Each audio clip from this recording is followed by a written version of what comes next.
mothers will relate to this. Shorts in the winter.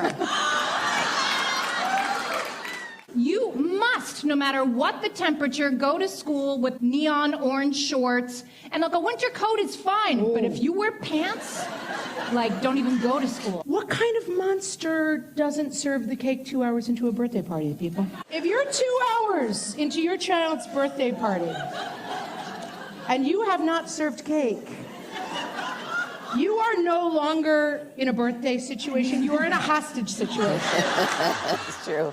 Amy Wilson and Margaret Ables are co-hosts of What Fresh Hell? Laughing in the Face of Motherhood. It's a hilarious parenting podcast with more than 12 million downloads. Amy is also the author of a new book, Happy to Help, Adventures of a People Pleaser. Margaret and Amy join us. Good morning.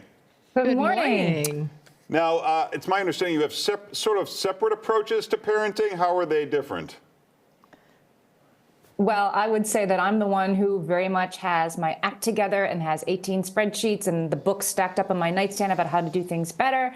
And Margaret is much more of the, it'll probably be fine, my kids are here somewhere, sort of mom. So Exactly. Have you found, Margaret, that despite the fact that you're not doing things the same way Amy is, you have your kids still treating you the same way and you find a common ground as moms? That is a great question. It's true that I think, you know, we all take different approaches to parenting and somehow we all end up with the same problems. I'm not exactly sure the math on that, but that does seem to be how it works out.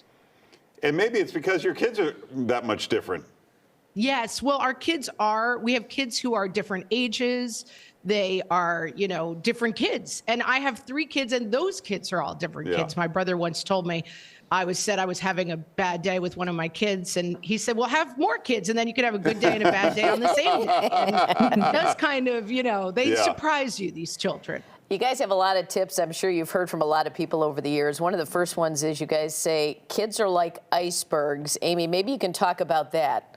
You know, it means that behavior is communication. When your kid is having a total meltdown after school, you're seeing the meltdown, and what's underneath is the teacher yelled at them or they didn't get enough lunch. And if you get curious about what's underneath the surface, it's a lot easier to get them regulated again and to do that with more patience on your own part as a parent. Yeah. And Margaret, here's another one. Let the timer be the bad guy. What does that mean? This is for trips to the park, where you set we're going to be here for an hour, and you set your timer, and then, sorry, the duck says it's time to go. Yeah.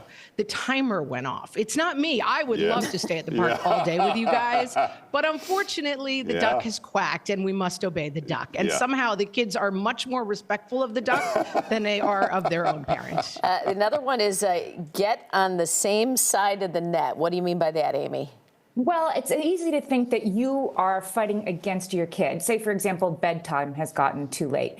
Look at it, you're getting on the same side of the net with your kid, and you together are looking at the problem. The problem is bedtime is creeping later and later in this house, and that means mornings are getting harder. Let's look at this problem together instead of my kid won't go to bed, my kid is the enemy. It helps. It's a mindset framing thing that really changes how you approach.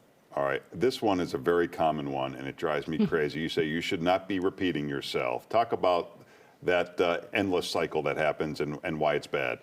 You'd be surprised how many tips we have learned about marriage and parenting from animal trainers, and this is one of them, which is if you tell a dog, sit, sit, sit, sit, sit, they learn that the command is, I sit after I hear the word sit 5 times. And kids similarly, if the morning becomes put on your shoes, screamed 20 times, the kid really quickly learns, I don't have to put my shoes on until the 20th time.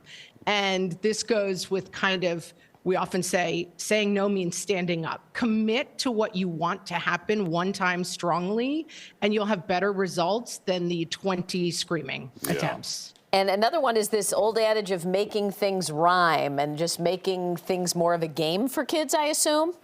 Yeah, it's just like that duck saying it's time to leave the park. Kids do not argue with wisdom that rhymes. So the one everybody knows is you get what you get and you don't get upset. I mean, you can't argue with that. And it was always no feet where we eat in my house. My kids would police each other with that. If it rhymes, it's just true and it shall not be challenged. What are your thoughts on consequences and punishment? And I realize that changes as kids age, but how hardline are the two of you? I would say I'm pretty hardline, which is funny because I'm kind of the more disorganized parent, but I love natural consequences as much as possible. So your consequences result from your actions. So not wearing a coat means you're going to be cold, and the only rule of not wearing a coat is you don't get to complain that you're cold at all during your outing. And so keeping those consequences tied to their behavior, as opposed to if you don't wear your jacket, you don't get Xbox the rest of the day, which gets a little bit more confusing for kids. That's very true. Well, the podcast is What Fresh Hell. I love the name of that. Laughing in the Face of Motherhood. For more, you can check out their websites and socials. And Amy's book is Happy to Help, Adventures of a People Pleaser. Thanks, guys. Thank you. Thanks so much for having us.